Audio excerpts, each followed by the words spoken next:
All right. Happy Monday, everybody. I just wanted to pop in here really quickly. That's like my catchphrase, and I don't don't know why I say it all the time. I'm just going to make sure this is streaming so that I can see any comments if they pop up.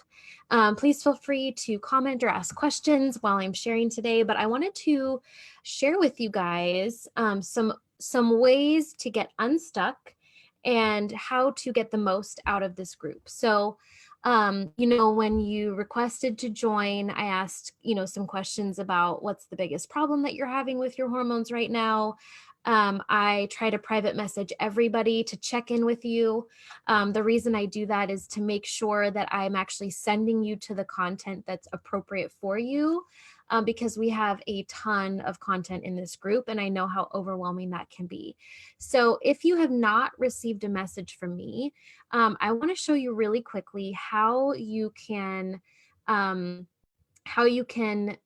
get that message from me, because more than likely, if we're not Facebook friends, it went to your other folder. So give me just a minute and I'm going to share my screen here. All right. So if you click on your messages and you see message requests, you will see all of the messages that that Facebook said, hey, you don't know this person, I'm sending it to this other folder for you. So you want to make sure and go to that message request button. It's going to look a little bit differently that on your phone, if you're, using your phone for that. But I wanted to let you know that's one of the best ways for me to make sure that I'm giving you exactly what you need to get the most out of this group.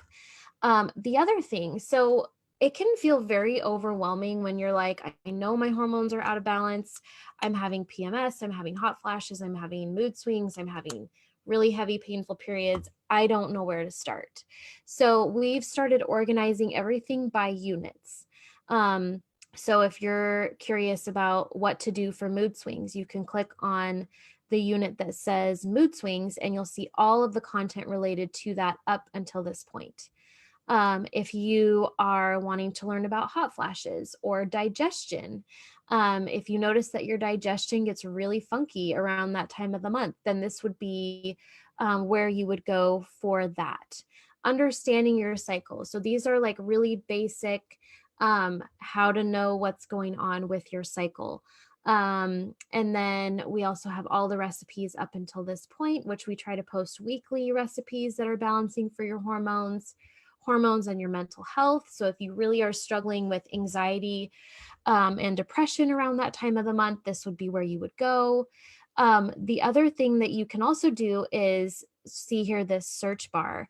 If you're like, my hot flashes are terrible, I'm going to type in hot flashes, and then every single post where we've talked about hot flashes is going to pop up for you. I know, again, like I said, this can be super overwhelming. So, what I would recommend is starting with the message that I send you. That really helps me, again, to target the information directly to you. So you're not having to dig a whole lot. It takes the work out of it for you. The other thing, if you notice you're looking through this stuff and you're implementing the strategies that I have in here to the best of your ability, but you're still overwhelmed and you're still stuck, then what I want to invite you to do is actually book a hormone breakthrough call with me. These calls are 100% complimentary. And the reason they are complimentary is because I believe in giving value first, which means my sole job for that phone call with you is to get you clarity on what is working for you and what is not working for you, so that we can then give you some next steps to move forward, whether that's into the Happy Hormones program or some other steps that need to be taken before then.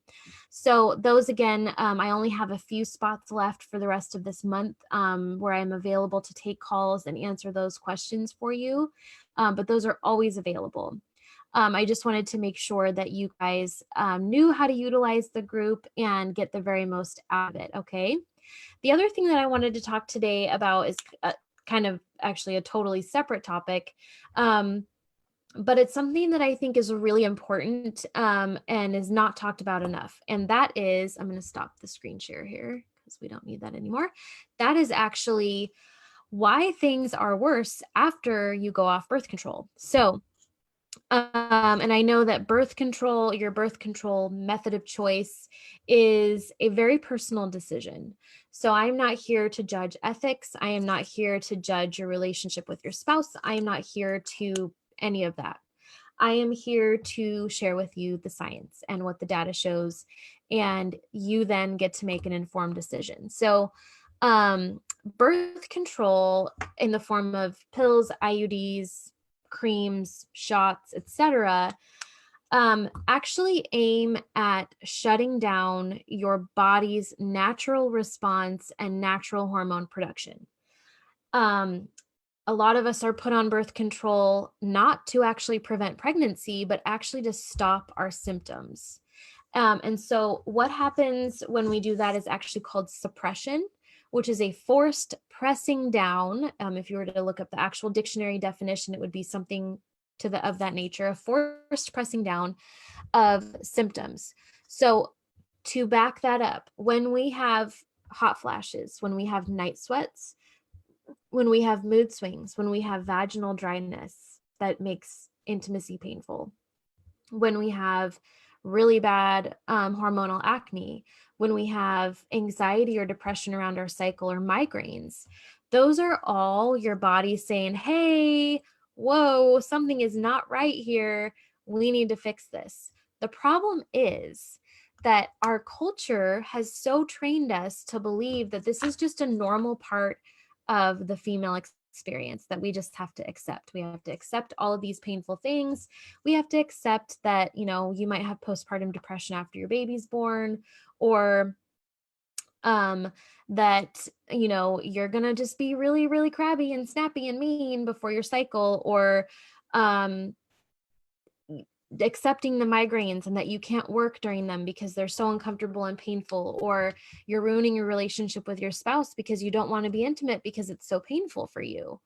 We've learned to accept these things, and we've accepted these things because when we go to our doctor, when we have asked for help, 99% of the women that I talk to report being told that their symptoms are normal.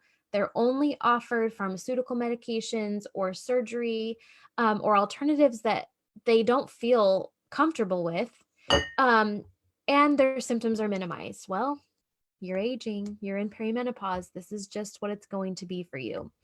And I'm here to just shatter that myth to the core, because our body, when it's given the right support and the right tools, will actually not have any of those symptoms. And I know you guys have heard my story, over and over again. I'm going to share it because we have a lot of new people coming in every single week. And that is, when my new doctor told me, Andrea, you don't have to have PMS. I was like, who does this dude think he is? Like, one, he's a dude. How does he know? And two, like, I was that snarky in my head. And those of you who know me well know that I can be that snarky sometimes. So I was for sure that snarky in my head. And two, I was like, I don't know if I believe this guy. Like, this is so different than what I was trained in conventional medicine and all of that. And it was just, I just didn't know if I believed him. So, but I was desperate. I was desperate to get rid of the cramps that sent me, vomiting into the bathroom because I was in so much pain, and the PMS that was ruining my relationship with my husband, that I was ready to do anything.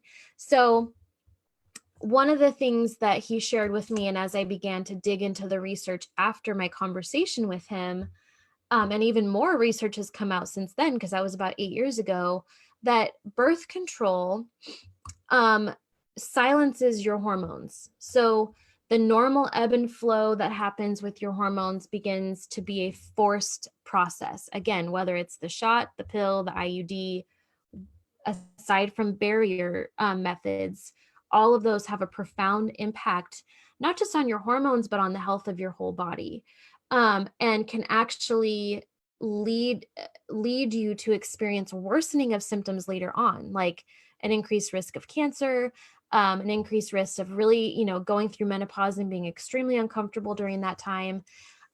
Whereas if we deal with the root cause of those symptoms, we can just get rid of them for good and set yourself up for health in the future. So why things are worse after birth control. So what we know, and I'm going to actually pull up my posts about this so that I can really nutshell the information for you. So give me just 1 second. I think the title of the post was Don't Shoot the Messenger. Okay. All right. So birth control pills, IUDs, etc., everything except for a barrier method, raise copper levels in the blood. Now, copper is a mineral that we all need. We all need a certain amount of copper in our blood. However, when you have excess, because then your body, you're getting an excess amount through the birth control pills, and then your body's actually not able to break it down and remove it from the body.